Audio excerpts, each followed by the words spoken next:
मध्य प्रदेश की आर्थिक राजधानी इंदौर में धोखाधड़ी के मामले लगातार सामने आ रहे हैं। एक और मामला बाणगंगा थाना क्षेत्र से आया है, जहां रहने वाली एक महिला सोनिया जाट ने शुभम के खिलाफ धोखाधड़ी का मामला दर्ज कराया है। महिला का कहना है कि वो शुभम के साथ इवेंट का काम करती है। जब उसने पैसे मांगे तो उसके साथ अभद्रता करने के साथ ही जान से मारने की धमकी दी है। फिलहाल पुलिस ने मामला दर्ज कर आरोपी की तलाश शुरू कर दी है। मैडम, एक युवती ने शिकायत दर्ज कराई है। किस तरह की शिकायत है आपको? कल हमारे पास एक युवती आई थी जिसकी उम्र लगभग 18-19 वर्ष थी, जिसके द्वारा बताया गया कि वह एक इवेंट मैनेजमेंट कंपनी में एज अ डांसर वर्क कर रही थी, लेकिन कुछ समय से जो उसके इवेंट मैनेजमेंट के जो मैनेजर वगैरह हैं वो उसकी सैलरी नहीं दे रहे हैं। तो इस बात को लेके इन लोगों का विवाद हुआ और यहाँ हमारे थाना बाणगंगा क्षेत्र में इन लोगों का लड़ाई झगड़ा हो जाने से हमने कल अपराध पंजीबद्ध किया है। किस तरह की धमकी दी गई उसको? इस तरह की भी शिकायत? जी, उसके साथ मारपीट की गई, गाली गुप्तार की गई और उसको जान से मारने की धमकी भी दी गई और पुलिस द्वारा समुचित धाराओं में अपराध पंजीबद्ध किया गया है। क्या बात? जी नहीं, लड़की बालिग है, 18 से 19 वर्ष की है। क्या नाम है? देश में स्वच्छता का पंच लगाने के बाद इंदौर ने अब छक्का लगाने की तैयारियां भी शुरू कर दी है। पहले पायदान पर बने रहने के लिए स्वच्छता सर्वेक्षण 2022 की शुरुआत भी की जा चुकी है। नगर निगम जोन 5, 7 और 8 की ब्रांड एम्बेसडर संध्या के द्वारा स्कूली बच्चों को प्लास्टिक दुरुपयोग के बारे में अभियान चलाकर जानकारी दी। सभी को नमस्कार। जैसे बच्चों, हमारा जो इंदौर है 5वीं बार भी नंबर 1 पे बना है और यही हमें बरकरार रखना है। स्वच्छता का पंच तो हमने लगा ही लिया है, साथ ही साथ अब हमें स्वच्छता का छक्का भी लगाना है। तो उसी के लिए हमें लोगों को जागरूक करना है। तो इसमें हमारे जो स्कूल के जो बच्चे हैं उनको भी जागरूक करना बहुत ज़रूरी है। और इसमें सबसे पहला है कि हमें लोगों को ये भी समझाना है कि प्लास्टिक का हमको विरोध करना है, प्लास्टिक के यूज़ को बंद करना है। तो उसी के विषय में यहाँ पर एक बच्चों का एक अवेयरनेस प्रोग्राम हमने रखा था, जिसमें बच्चों को प्लास्टिक के हानियाँ होती है, प्रदूषण फैलता है और जिस तरह से प्रकृति को नुकसान हो रहा है, भूमि बंजर हो रही है, उसी के लिए बच्चों के लिए एक यहाँ पे अवेयरनेस प्रोग्राम था। और वो बच्चों को समझाया गया है कि वो कम से कम प्लास्टिक का यूज़ करें और प्लास्टिक से बने टिफ़िन बॉक्स या वाटर बॉटल में पानी और या खाने की चीज़ें ना लेकर आएँ, क्योंकि ये विषैले हो जाते हैं। तो उनके प्लास्टिक के हानिकारक प्रभाव को बताया है यहाँ पर बच्चों को, जिससे क्योंकि बच्चों ने माना भी है और समझा भी है। आपका नाम? मेरा नाम संध्या है और मुझे बहुत ही दिल से खुशी हो रही है कि मैं भारत के नंबर 1 स्वच्छ शहर की ब्रांड एम्बेसडर हूँ। मैं जोन 5, 7, 8 से ब्रांड एम्बेसडर हूँ। तो इसके लिए मुझे बहुत खुशी है कि अगर लोग हमें जानते हैं, तो इंदौर को जानते हैं, तो इंदौर स्वच्छता का नंबर 1 शहर है, तो उसमें हमारी एक पहचान है। तो ये पहचान हमें बरकरार रखनी है। धन्यवाद। इंदौर में लगातार छेड़छाड़ और नाबालिगों के साथ हो रहे अपराध बढ़ रहे हैं। शायद इसी का नतीजा है कि अब कुछ नाबालिग युवतियां इसका गलत फायदा उठाकर कानून को गुमराह कर रही है।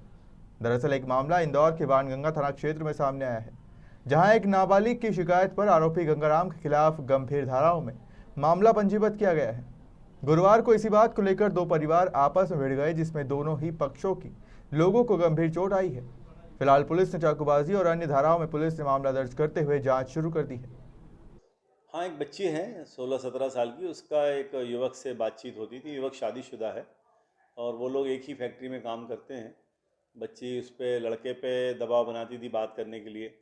हालांकि रिपोर्ट में बच्ची ने ऐसा बताया कि वह मुझसे कहता था कि तू मुझसे बात किया कर। दोनों पक्षों के आरोप हैं एक दूसरे पे। लड़के का पक्ष आरोप लगाता है कि लड़की दबाव बना रही थी बात करने के लिए, तो इसलिए लड़का और उसकी पत्नी दोनों उस बच्ची के घर गए थे समझाने के लिए। वहाँ विवाद हुआ, दोनों पक्षों ने एक दूसरे को चोट पहुँचाई और उसमें से एक पक्ष जो लड़की के पिताजी हैं वो अस्पताल में भर्ती हैं MYH में। थोड़ी गंभीर स्थिति है उनकी, वो उनका इलाज चल रहा है। दोनों पक्षों की रिपोर्ट पे पुलिस ने अपराध पंजीबद्ध किए हैं और मेडिकल रिपोर्ट्स के आधार पर जो इन्वेस्टिगेशन में आएगा उस हिसाब से कार्रवाई की जाएगी। वो तो निश्चित रूप से यदि बच्ची नाबालिग है तो उसमें जो धाराएं घटती बढ़ती में लगेंगी। इंदौर के भौरकुआ में 6 दिन पहले ज्योतिषी के घर पड़ी डकैती में पुलिस आरोपियों तक पहुंच गई है। पुलिस की 2 टीम मास्टरमाइंड प्लम्बर और उसके साथियों को पकड़ने के लिए राजस्थान गई है। जल्द खुलासा हो सकता है। पता चला है कि चौकीदार ने प्लम्बर को मां बेटी के अकेले रहने और घर में बहुत पैसा होने की जानकारी दी थी। फिलहाल पुलिस ने इस मामले में जल्द खुलासा करने की बात कही है।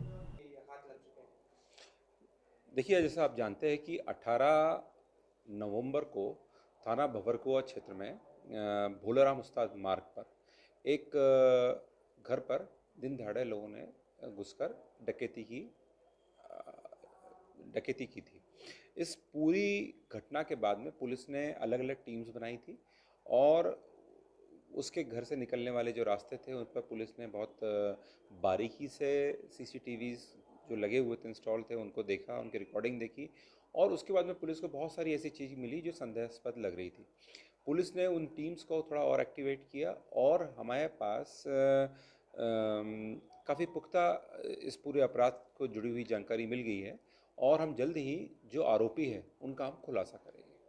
सर बताया जा रहा है कि खैराना थाना देखिए, पूरी जो घटना के जो एक विस्तृत खुलासा किस तरह हुआ है पूरी घटना का और किस तरह इन्वेस्टिगेट पुलिस ने किया है, ये हम आपको समय आने पर बताएंगे। पर हाँ, ये बात सही है कि पुलिस ने इस घटना को क्रैक कर लिया है और हम जल्द ही मीडिया के सामने भी और हम उन व्यक्तियों का नाम जो इस घटना से जुड़े हुए थे हम एक्सपोज करेंगे। ये मैं अभी नहीं बोल सकता हूँ। इसमें अभी जो घटना में जैसा कि आपने देखा था उस दिन कि 6 लोग CCTV पर दिख रहे थे, इसके अलावा एक व्यक्ति और है, लेकिन और भी लोग घटना से जुड़े हो सकते हैं जिन्होंने ज़रूर कुछ ना कुछ वहाँ पर पहुँच के पहले उस घटना को कारित करने में सहायता दी होगी या कुछ ने उस मकान को आइडेंटिफाई किया होगा। तो अभी ये बता पाना बहुत मुश्किल है कि कितने लोग हैं। मध्य प्रदेश से सीमावर्ती राज्य है, कौन कौन से राज्य है ये अभी हमने इस चीज़ को गुप्त रखा है। टीम हमारी 3 जगह पर रवाना हुई है और हम जल्दी, जैसा मैं आपको पुनः बता रहा हूँ, पहले ही बताया है कि हम जल्दी इनको गिरफ्तार करेंगे। इंदौर के हीरानगर थाना क्षेत्र में रहने वाली एक महिला ने थाने में शिकायत दर्ज कराई कि उसके पति की गैर मौजूदगी में मकान में मिस्त्री का काम करने वाले व्यक्ति ने उसके साथ दुष्कर्म किया है, जिसके बाद पुलिस ने मामला पंजीबद्ध कर आरोपी को गिरफ्तार कर लिया है। ये एक महिला ने, थाना क्षेत्र में रहने वाली एक महिला ने एक शिकायत की। उसके घर पे मकान का काम चल रहा था और ये करीब 2 साल पहले की बात है और मकान का काम चल रहा था। वहाँ पर जो काम करने वाला था गोलू रावल, पिता कैलाश, ये भोजराज स्कूल के पास का रहने वाला है। इनसे इनकी दोस्ती हुई, फिर उसके पति के एब्सेंस में आके इसने महिला से ज़बरदस्ती किया। तो इसमें आरोपी को गिरफ्तार कर लिया गया है, उसको कोर्ट पेश किया जाएगा।